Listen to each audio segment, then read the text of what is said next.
ఏపీలో ఆడుదాం ఆంధ్రాపై విచారణ పూర్తి చేసింది విజిలెన్స్. మాజీ మంత్రి రోజాపై కోట్లాది నిధుల దుర్వినియోగం చేసినట్లు ఆరోపణలు వస్తుండగా దీనిపై త్వరలో ప్రభుత్వానికి నివేదిక సమర్పించనున్నారు విజిలెన్స్ అధికారులు. ఆడుదాం ఆంధ్ర ప్రోగ్రాంలో భాగంగా 125 కోట్ల రూపాయలు గోల్మాల్ జరిగినట్లు ఆరోపణలు వెల్లువెత్తుతున్నాయి.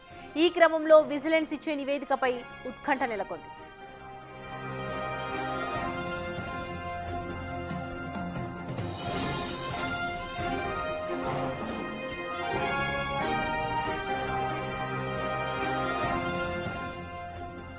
గత వైసీపీ ప్రభుత్వ హయాంలో నిర్వహించిన ఆడుదాం ఆంధ్ర కార్యక్రమంలో నిధులు దుర్వినియోగం అయ్యాయన్న ఫిర్యాదులపై విజిలెన్స్, ఎన్ఫోర్స్మెంట్ విభాగం దర్యాప్తు చేపట్టాయి. ఈ మేరకు దర్యాప్తు పూర్తి చేసి ప్రాథమిక నివేదికను కూడా సిద్ధం చేశాయి.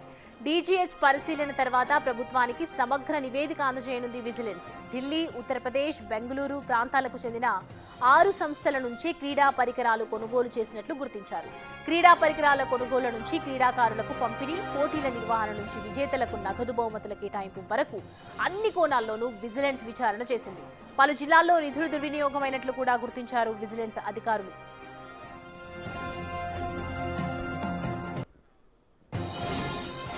ఆడుదాం ఆంధ్ర కార్యక్రమంలో నాటి క్రీడల శాఖ మంత్రి రోజా, శాప్ చైర్మన్ బైరెడ్డి సిద్ధార్థరెడ్డి అవకతవకలకు పాల్పడినట్లు కూటమి ఎమ్మెల్యేలు ఆరోపించారు. శాప్ ప్రస్తుత చైర్మన్ రవినాయుడు కూడా ఫిర్యాదు చేశారు. దీంతో ప్రభుత్వం విజిలెన్స్ విచారణకు ఆదేశించింది. విజయవాడలోని శాప్ ప్రధాన కార్యాలయంతో పాటు జిల్లా క్రీడా ప్రాధికార సంస్థ కార్యాలయాల్లోనూ విజిలెన్స్ అధికారులు తనిఖీలు చేశారు. పలు కీలక దస్త్రాలు కూడా స్వాధీనం చేసుకున్నారు. ఈ నేపథ్యంలో విజిలెన్స్ విభాగం ప్రభుత్వానికి అందజేసే నివేదికపై ఉత్కంఠ నెలకొంది.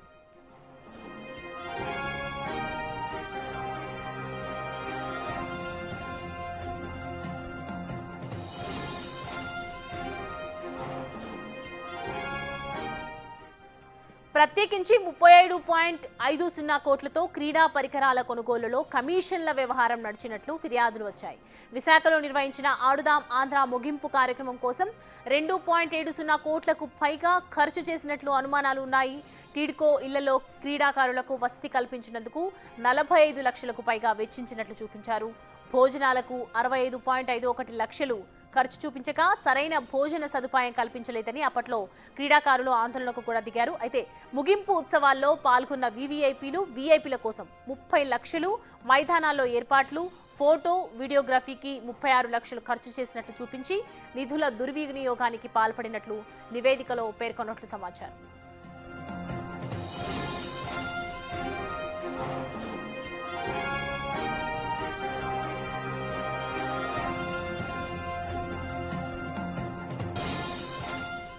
ఈ అంశానికి సంబంధించి పూర్తి డీటెయిల్స్ మా ప్రతినిధి అమరావతి నుంచి శివ అందిస్తారు. శివ లైన్లో ఉన్నారు మనకి.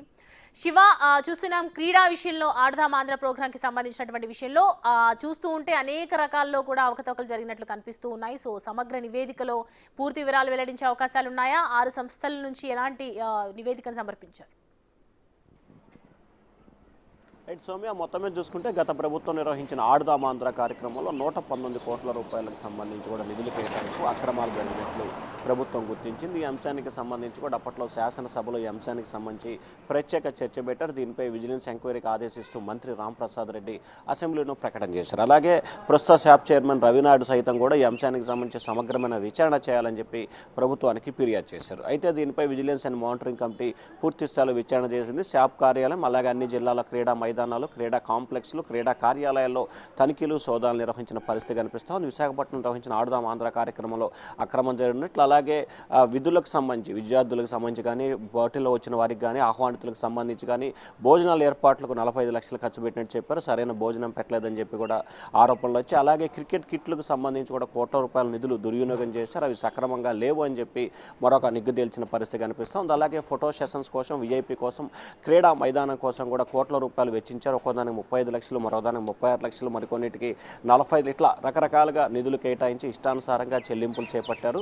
వీటిలో అక్రమాలు, అవకతవకలు జరిగినట్లు కూడా విజిలెన్స్ గుర్తించింది. అలాగే ప్రకాశం జిల్లా క్రీడా అధికారి ఎవరైతే ఉన్నారో ఆయన కుటుంబ సభ్యులతో క్రీడలు ఆడినట్లు, గెలుపొందినట్లు కూడా సర్టిఫికెట్లు ఇచ్చుకున్నారని చెప్పి దాంట్లో ప్రత్యేక నివేదికలు పొందుపరిచిన పరిస్థితి కనిపిస్తాం. టోటల్గా చూసుకుంటే దీంట్లో అప్పటి క్రీడా శాఖ మంత్రి అలా ఎవరైతే ఉన్నారో రోజాకి సంబంధించి, అలాగే శాప్ చైర్మన్ బైరెడ్డి సిద్ధార్థరెడ్డి వీరిద్దరు నేతృత్వంలో కార్యక్రమంలో అక్రమాలు జరిగినట్లు కూడా గుర్తించారు. వీటన్నిటికి సంబంధించి సమగ్రమైన విచారణ దాదాపుగా 4 నెలల పైగా కూడా విజిలెన్స్ అధికారులు విచారణ చేపట్టారు.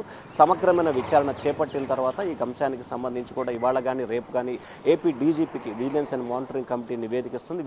డీజీపీ ఈ నివేదికని పరిశీలించిన తర్వాత ఏపీ ప్రభుత్వానికి అందజేయబోతుంది. ఆ తర్వాత ఏపీ ప్రభుత్వం ఈ కేసుని ఏసీబీకి బదిలీ చేసి విచారణ చేపట్టే అవకాశాలు, అంటే విచారణ అంటే నెక్స్ట్ విచారణ చేపట్టే అవకాశం కనిపిస్తుంది. ఎందుకంటే ఇప్పటికే విజిలెన్స్ విచారణ చేపట్టింది కాబట్టి దాదాపుగా సగం విచారణ పూర్తయిన తర్వాత కేసు నమోదు చేసి దర్యాప్తు చేసే అవకాశాన్ని మాత్రం ఏసీబీకి బదలాయించాలని చెప్పి ఏపీ ప్రభుత్వం నిర్ణయం తీసుకున్నట్టు తెలుస్తూ ఉంది. ఇవాళ రేపట్లో నివేదిక వచ్చిన తర్వాత ప్రభుత్వం దీనికి సంబంధించిన ఉత్తర్వులు జారీ చేసే అవకాశం కనిపిస్తూ ఉంది. సౌమ్య, సో మొత్తానికి 6 సంస్థల నుంచి సేకరించడం జరిగిందా? ఎప్పుడు కొనుగోలు చేశారు? ఏ పరికరాలు కొనుగోలు చేశారు? దానికి సంబంధించి ఒక పెద్ద స్కామ్ జరుగుతోందని చెప్తూ ఉన్నారు కాబట్టి రేపో ఎల్లుండో పూర్తి సమగ్ర నివేదికనివ్వనటువంటి నేపథ్యంలో వీళ్ళ సంస్థల నుంచి ఉన్నటువంటి వివరాలు ఓవరాల్గా తీసుకోవడం ఏదైనా ఉందా?